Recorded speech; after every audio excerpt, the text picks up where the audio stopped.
Hi, everybody. This is Dr. John Pitts of the Centeno Schultz Clinic. We're the leaders and inventors of much of the field of interventional orthopedics and regenerative medicine, meaning we diagnose and treat musculoskeletal and orthopedic problems using regenerative agents via injection rather than using major surgeries or using a lot of drugs that have negative side effects.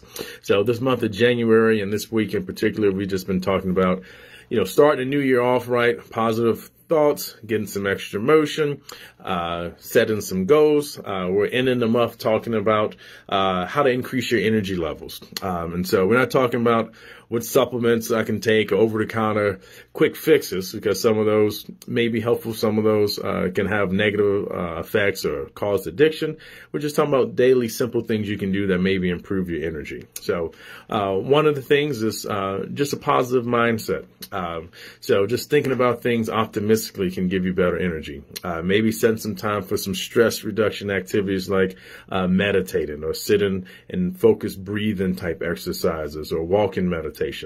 Other things can just be moving, getting exercise, being active, going for walks, getting outside, getting some fresh air. All these things can improve your energy.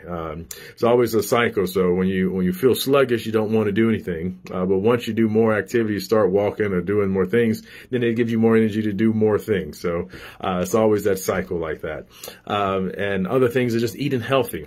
Improving your diet, limiting high sugary foods, limiting high glycemic index foods, meaning eating foods that raise your blood sugar slowly instead of rapidly. So these are mostly vegetables, whole fruits, some whole grains, avoiding processed foods, avoiding snack foods, avoiding high sugar foods. Those tend to up the sugars quickly, and then you have a crash after. So those are just a few tips to improve your energy. Being around people that are energetic or positive, that make you feel better, also helps as well. And then if you're limited in movements because of any musculoskeletal problems, you should give us a call, see if you're a candidate for any treatments that we may offer.